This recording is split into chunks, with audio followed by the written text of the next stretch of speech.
So for more on all this, House Republican leader Kevin McCarthy. Leader McCarthy, let's get you on record as what you think about the trip to Afghanistan by the two congressmen overnight. Look, I don't think it's the best decision because you put people in jeopardy as a member of Congress taking away the work. But I understand why they would want to go.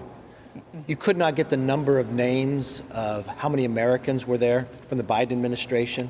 The Democrats here called us back but wouldn't work on it, spent time just twisting arms to pass trillions of dollars. They're more concerned about social spending than saving Americans. I think it was just the frustration that they felt that these are veterans, that they felt they had to do something.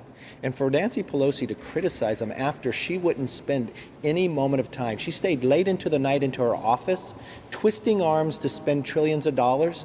What about those Americans who were late into the night in Afghanistan trying to find a way to that airport? She should have spent a little time on that. There's a famous saying from the Taliban that you have the clocks, but we have the time. But it seems that right now, the Taliban has the clock and the time.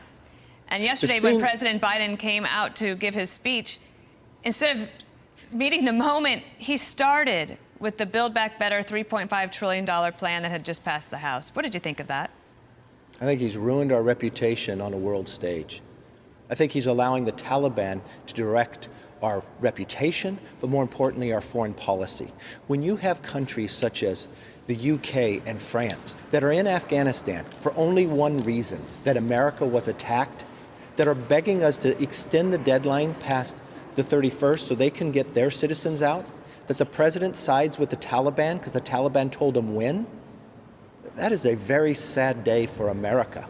And you know what Nancy Pelosi said on the floor? That it was a good day for America and Democrats because all they focused on was the spending and what the president talked about. Are they so tone deaf that they don't know what's happening in the world? That this is not going to harm us for the next week. This is going to harm us for the next 2 decades. That we are leaving Americans behind. And when he gives the date, President Biden, of August 31st, it's really the 28th. That's when all the troops have to be out. So they have to start shutting down now.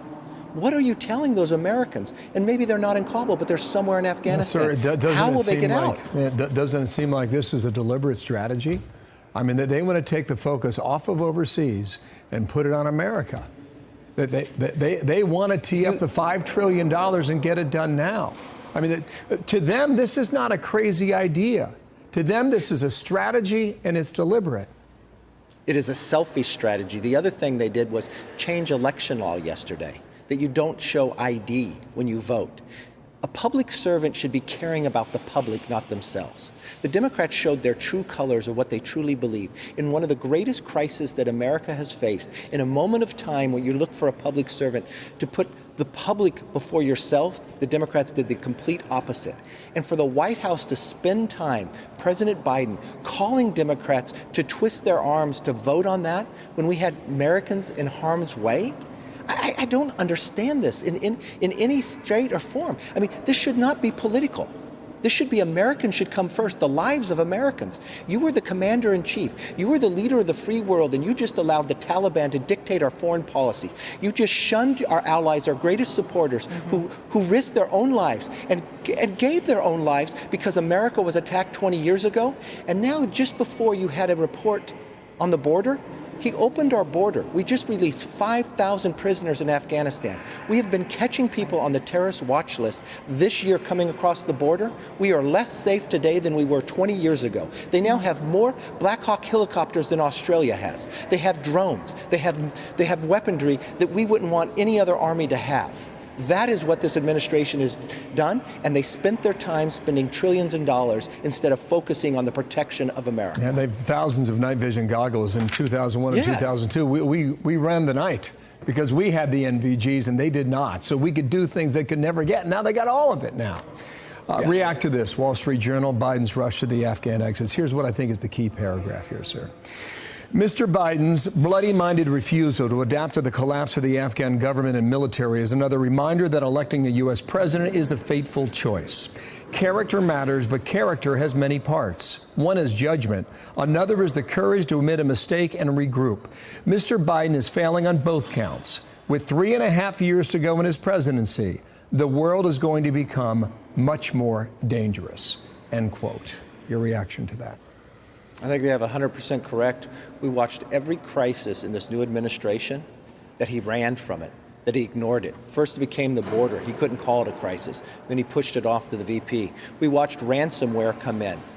What do you think the Taliban thought when they watched that weakness? What do you think China and Russia believe? What do you think is going to happen in the future now to Taiwan or to the Baltics or to the Eastern Europe, based upon what President Biden's actions have been recently? It is putting us in harm's way. And they couldn't be more for the truth on what they simply said right there. Leader, could I ask you one thing about the fact that you have spent a lot of the past few years recruiting veterans who have fought in Iraq and Afghanistan to fight. And yesterday they held a press conference and we took it in. You could just feel their anguish. And I wonder if you could reflect on that just as we wrap up here in the little time that we have, because I thought that was quite remarkable yesterday. I want to thank anyone who fought, and especially the Gold Star families. But more importantly, it isn't about one party. I watched Democrat veterans stand up, and it's emotionally moving because they've seen what's happened on the ground. They've watched their friends die. I have members who've lost limbs, legs, eyes. This is personal to them of what their sacrifices are. And to watch the commander-in-chief sit back and take the Taliban for our foreign policy, you'd understand why they'd get in a plane and go there themselves. Every single veteran that is serving in Congress has told me they'd go back tomorrow if given the opportunity. And we'll be talking to one of the Democrats in just a little bit on our show as well. Thank you so much. Thanks, sir. Kevin McCarthy.